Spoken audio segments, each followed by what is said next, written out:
Prajapati classes में फिर एक बार आपका स्वागत है। प्रजापति क्लासेस अब ऑफलाइन बैचों के साथ ऑनलाइन बैच भी प्रारंभ कर चुका है। एक बार आप इस प्रजापति क्लासेस यूट्यूब चैनल से जुड़ें और पठन पाठन का आनंद लें। हमारे यहाँ TET, super TET, one day exam संबंधित हिंदी विषय से टीजीटी, पीजीटी, बिहार हिंदी विषय से राजस्थान, झारखंड के हिंदी विषय की तैयारियां कराई जाती हैं। यह संस्थान बरना बाज़ार मौर्या पुस्तकालय के बगल में है। अब देर न करते हुए हिंदी व्याकरण की वर्णमाला की अगली क्लास हम लोग स्टार्ट करेंगे। बेटा, इसके पहले आप लोगों ने पढ़ा था कि व्यंजनों का वर्गीकरण, और व्यंजनों के वर्गीकरण में आप यह देखेंगे बाबू, व्यंजनों के वर्गीकरण में आप देखेंगे तीसरी कड़ी। पहला तो आपने पढ़ा था कि व्यंजन के उच्चारण स्थान के आधार पर कितने हैं बेटा, और फिर पढ़ा था आपने प्राण के आधार पर, श्वास के आधार पर। बाबू, प्राण के आधार पर दो मैंने बताया था, इसके आधार पर, उच्चारण के आधार पर, उच्चारण स्थान आधार जो था बेटा वह 7 थे। उच्चारण तब तक नहीं सीख पाओगे बेटा जब तक साथ साथ नहीं चलोगे, बोलोगे। फिर दूसरा था बेटा प्राण के आधार पर अल्पप्राण, महाप्राण, वर्गीय व्यंजन। अल्पप्राण महाप्राण थे बेटा, एक अल्पप्राण एक महाप्राण, एक अल्पप्राण एक कहानी कहाँ तक चली, क से लेकर के म तक। द्विगुणी बेटा जो जिस पर हैं वहीं पर रहेंगे। अल्पप्राण पर है तो अल्पप्राण, महाप्राण है तो महाप्राण, जिस पर आएंगे वो उसी पर है उनका, लेकिन संख्या में नहीं गिने जाएंगे। यह बात आप माइंड में रखेंगे बेटा। फिर उसके बाद अंतस्थ व्यंजन अल्पप्राण और उस व्यंजन महाप्राण। सभी स्वर होते हैं अल्पप्राण। वर्ग का पहला, तीसरा और पांचवा व्यंजन अल्पप्राण, वर्ग का दूसरा, चौथा महाप्राण। संख्या क्या होती है बेटा? अल्पप्राण व्यंजनों की संख्या मैंने आपको बताया था, 5 3 15 हो गया, और 15 4 19 ये होगा। अरे 3 पर है, पहला, तीसरा, पांचवा, तो 5 3 15, 15 और 4 ये अंतस्थ जो होते हैं 19 हो गए बेटा। लेकिन वर्णों की संख्या पूछेगा बेटा तो 11 स्वर हो जाएंगे और एक अयोगवाहक का अंग जोड़ लेंगे बेटा तो 31 हो जाएंगे। और फिर महाप्राण बेटा 5 5 10 4 14 हो गए, एक जोड़ लेंगे आह को बेटा 15, वर्ण 15 हो जाएंगे, लेकिन व्यंजन 14 होंगे। अल्पप्राण की महाप्राण की अपेक्षा अल्पप्राण की संख्या जो है, व्यंजनों की संख्या अधिक होती है बेटा, वर्णों की संख्या भी अधिक होती है। अब अगली इस क्लास में चलेंगे बेटा, बहुत सुपर वर्गीकरण है। घोष पढ़ेंगे बेटा, किसके आधार पर?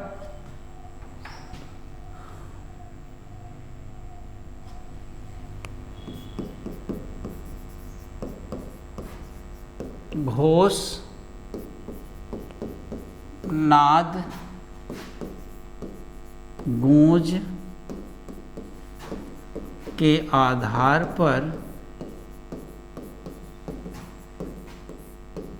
स्वर के भेद। घोष, नाद, गूंज के आधार पर स्वर के भेद, इसके आधार पढ़ेंगे बेटा। स्वर के भेद, इसके आधार पर स्वर के बेटा, इसके आधार पर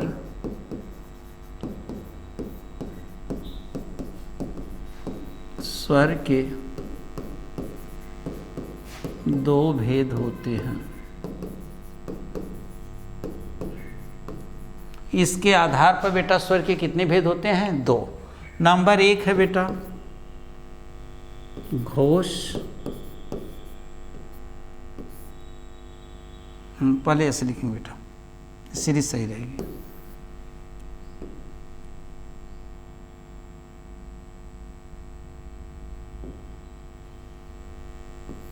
अघोष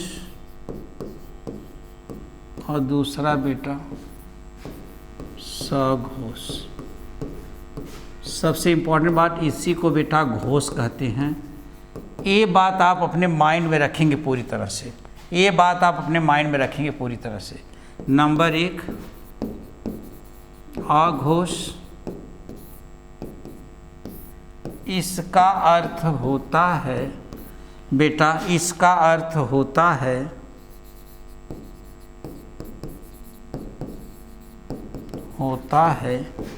केवल, पूछा गया प्रश्न बेटा, केवल श्वास। इसका अर्थ होता है बेटा केवल श्वास। वे व्यंजन जिनके उच्चारण करते समय, वे व्यंजन जिनके उच्चारण करते समय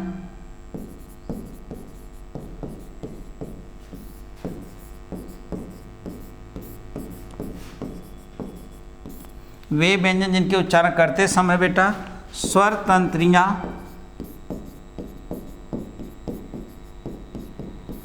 अघोष, आ माने नहीं, घोष माने झंकरित हों, स्वर तंत्रियां झंकरित नहीं होती हैं,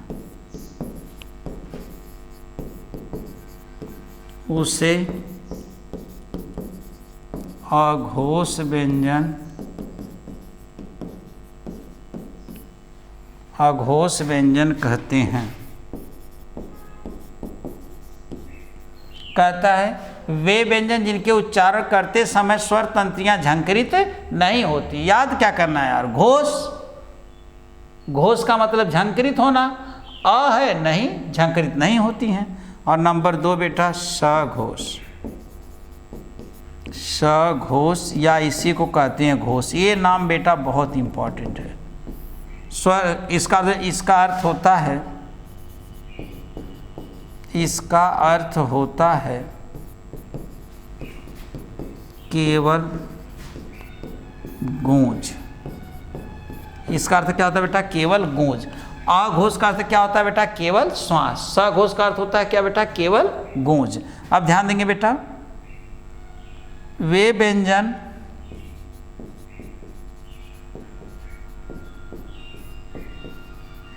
जिनके उच्चारण में स्वर तंत्रियां झंकरित होती हैं। बेटा झंकरित होती हैं। वे स्वर जिनके उच्चारण स्वर तंत्रियां बेटा झंकरित होती हैं, कंपन करती हैं। किसके आधार पर पढ़ रहे हैं बेटा हम लोग, घोषनाद गूंज के आधार पर स्वर के भेद। इसके आधार पर स्वर के कितने भेद बताए गए बेटा, 2। अघोष, सघोष। अघोष स्वर तंत्रियों का झंकरित न होना, सघोष स्वर तंत्रियों का झंकरित होना, कंपित होना बेटा। फिर कहेगा बेटा, ध्यान देंगे, कहता है कि अघोष का मतलब होता है केवल श्वास और सघोष का मतलब होता है केवल गूंज। ये बात जरूर याद रखेंगे, अघोष केवल श्वास, सघोष केवल गूंज। अघोष, सघोष, सघोष को ही घोष कहते हैं। ये बात आप याद रखेंगे। देखो कैसे हम इनको निकालते हैं बेटा, बहुत आसान तरीका है। हम चलते हैं बेटा,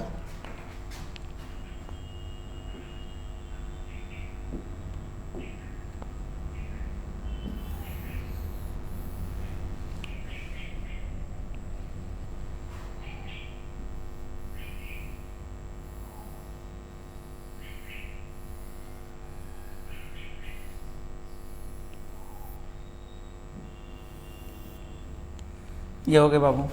अब हम इसको देखते हैं बेटा, यहाँ पे बांट देते हैं इनको वर्गीय व्यंजन के अनुसार बेटा। क, ख, ग, घ, ङ, च, छ, ज, झ, ञ, ट, ठ, ड, ढ, ड़, त, थ, द, ध, न, प, फ, ब, भ, म। आप ये देखेंगे बेटा, अब आप अपने उंगली के एक एक पोर पर रख दिया बेटा आपने, क, ख, ग, घ, ङ, च, छ, ज, झ, ञ, ट, ठ, ड, ढ, ड़, त, थ, द, ध, न, प, फ, ब, भ, म। हो गया बेटा। अब इनकी 2 क्राइटेरिया कर दो बेटा, ए, ऐसे ध्यान देंगे। इस पर लिखेंगे बेटा, ये हो जाएगा अघोष, ए, य, पहला और दूसरा। ए यहाँ से लेकर हो जाएगा बेटा ये स घो स, या बेटा इसी को क्या कहते हैं घोष। इसका दो नाम है। अच्छा अब ध्यान देंगे बेटा, फिर पहले अघोष है तो इसमें लिख दो बेटा अघोष। कौन कौन है बेटा? स इसमें जगह स घोष। रोज बेटा पढ़ो, रोज भूल जाता है, अभी नहीं भूलेगा कभी भी नहीं। य र ल व ह। ध्यान दें बेटा, हम लोग किसके आधार पर पढ़ रहे हैं बेटा? नाद गूंज घोष के आधार पर। इसके आधार पर स्वर के कितने भेद बताए गए बाबू? दो बताए गए। एक क्या बताया गया? पहले अघोष है बेटा, यही छोटी छोटी गलतियां हैं बाबू। पहले अघोष है तब सघोष है। सघोष को क्या कहते हैं बेटा? घोष कहते हैं। ये नाम जरूर याद रखेंगे, सघोष को ही घोष कहते हैं। और इधर अघोष है। अघोष का मतलब क्या होता है बेटा? केवल श्वास, और जिसमें अप्रत्यय उपसर्ग लगा हो तो नहीं हो गया। जिसमें स्वर तंत्रियां कंपित नहीं होती हैं, झंकरित नहीं होती हैं, उन्हें अघोष कहते हैं। परिभाषा याद रखिए बेटा, अघोष जिसमें स्वर तंत्रियां झंकरित नहीं होती उसे अघोष कहते हैं। सघोष जिसमें स्वर तंत्रियां झंकरित होती हैं उन्हें सघोष कहते हैं। उनका मतलब केवल गूंज या केवल गूंज। यहाँ देखेंगे बेटा, आप ऐसे हाथ कर लेंगे बेटा अंगूठे। वर्ग का जो अल प्राण था, ये अल प्राण महाप्राण अल प्राण ऐसे था, लेकिन ऐसा फंस जाएंगे बेटा। इसमें घोष में वर्ग का पहला और दूसरा व्यंजन जो होगा बेटा, पहला और दूसरा व्यंजन ये तो होगा अघोष, और तीसरा चौथा पांचवा क्या होंगे बेटा? सघोष। वर्ग का पहला और दूसरा क्या होगा? अघोष। वर्ग का तीसरा चौथा और पांचवा क्या होगा? सघोष होगा। इतना याद रखेंगे, वर्ग का पहला और दूसरा। यहाँ देखेंगे प्रश्न बनेगा बेटा, ध्यान देंगे। वर्ग का पहला और दूसरा व्यंजन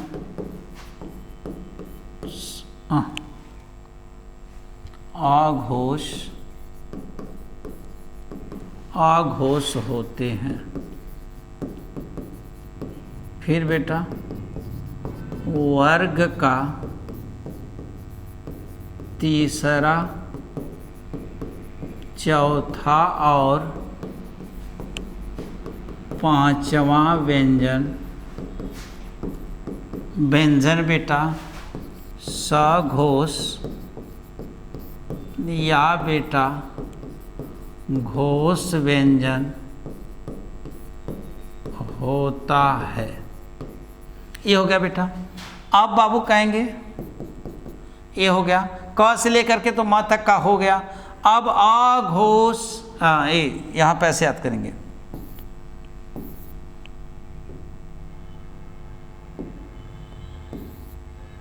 अघोष यानी स अघोष होते हैं। कैसे याद करते हैं? कहने अम्मा क्यों ना घुसी। देखा तीनों मिला एक के साथ है बेटा, तीनों स। देखा अम्मा क्यों घुसल? आ ना घोष घुसल। अम्मा क्यों ना घुसल, यानी क्यों ना घुसल यानी तीनों मिला स। यही बच्चे गलती करते हैं बेटा। ऐसे अपने भावनाओं से याद कर लो बेटा, इसमें कोई नहीं घुसेगा। स खाली तीनों लोग हैं तो अघोष हो गया। बाकी अब बचे जो बेटा य र ल व, ये हो गया बेटा य र ल व। और क्या बचा बेटा? ह। अब बच्चे यहीं पर गलती कर देते हैं, ह वहीं पर रख देते हैं, यही पूछ लेता है। अघोष कहना वहाँ क्यों जने मत घुसा, कहने के कहने तीनों स हों, और कहने सघोष कहने सब जने घुसा य र ल व ह। तो ये क्या होते हैं बेटा? सघोष या बेटा घोष होते हैं। फिर होगा बेटा अघोष वर्णों की, पहले व्यंजन बेटा, अघोष बेटा अघोष व्यंजनों की संख्या। व्यंजन बेटा पहले अघोष व्यंजनों की संख्या बेटा तो अघोष माने 5 5 10 10 3 13। अघोष व्यंजनों की संख्या कितनी हो जाएगी बेटा? 13। अघोष व्यंजन कितने हो जाएंगे? 13। अरे 5 5 10 3 13, लेकिन अघोष वर्ण पूछे तो भी बेटा कितना हो जाएगा? 13, क्योंकि कोई स्वर है नहीं अघोष, तो इसलिए उसको छोड़ देंगे। फिर बोलेगा बेटा सघोष व्यंजन, सघोष व्यंजनों की संख्या बेटा, सघोष व्यंजनों की संख्या। तो 5 3 15, 15 और 16 17 18 19 20, तो कितने हो गए बेटा? सघोष व्यंजनों की संख्या कितनी हो जाएगी? 20। सघोष व्यंजनों की संख्या कितनी हो गई बेटा? 20। लेकिन पूछेगा, अब यहाँ नोट भी लिखना पड़ेगा आपको बेटा, सभी स्वर होते हैं, सभी स्वर बेटा सघोष होते हैं, सघोष होते हैं। सभी स्वर क्या होते हैं? स्वर। स से स्वर, स से सघोष कितनी संख्या होती है बेटा? 11। तो सघोष वर्णों की संख्या बेटा, सघोष वर्णों की संख्या बेटा कितनी हो जाएगी? 20 + 11 = 31 वर्ण। समझे ना? अब देखो द्विगुणी कहाँ रखेंगे बेटा? द्विगुणी हम लोग कहाँ रखेंगे? अच्छा,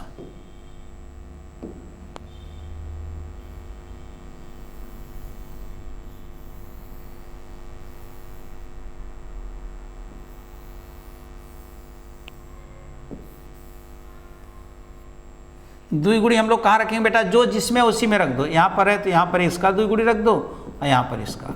लेकिन द्विगुणियों को बेटा संख्या में नहीं गिनेंगे, चाहे अल्पप्राण हो चाहे महाप्राण हो। बात समझ पाए बेटा?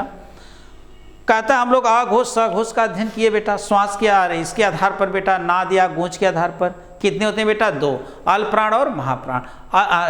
सॉरी बेटा, अघोष और सघोष। सघोष को ही बेटा घोष कहते हैं। अघोष अ माने नहीं, अघोष माने झंकृत होना, जहाँ पे स्वतंत्रियाँ झंकृत नहीं होती बेटा उसे अघोष कहते हैं। ये काम आप समझ गए। अघोष व्यंजन वर्ग का पहला और दूसरा व्यंजन अघोष होता है, और वर्ग का तीसरा चौथा पांचवा व्यंजन सघोष होता है।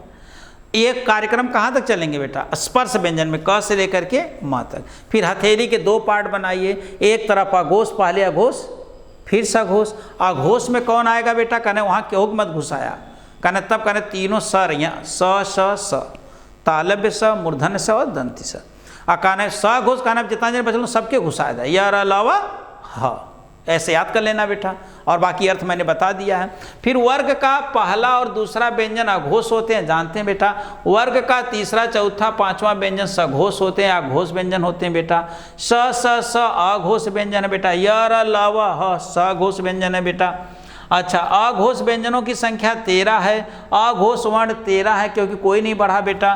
सघोष व्यंजनों की संख्या तो 20 है, लेकिन सघोष वर्णों की संख्या तो 11 स्वर भी सघोष होते हैं, तो 20 और 11 कितना हो गया बेटा? 31। हाँ, इसमें अयोगवाह को स्थान नहीं दिया गया, अघोष सघोष में अयोगवाह को नहीं दिया गया, लेकिन प्राण के आधार पर हैं बेटा। द्विगुणियों को केवल जानिए जो जहाँ पर उसका है मूल वर्ण उसी के यहाँ द्विगुणी भी उच्चरित होंगे, लेकिन संख्या में गिने नहीं जाएंगे। हम समझते हैं बेटा कि आप समझते हैं। आज के लिए इतना ही। और बाबू एक बात बताना चाहेंगे, आप लोग अध्ययन क्रम वाइज लिखते रहिए, नोट्स बनाते रहिए। थोड़ा डिटेल्स है लेकिन सदैव के लिए हो जाएगा बेटा, आपको याद हो जाएगा, अच्छा लगेगा पढ़ने के बाद आपको बेटा।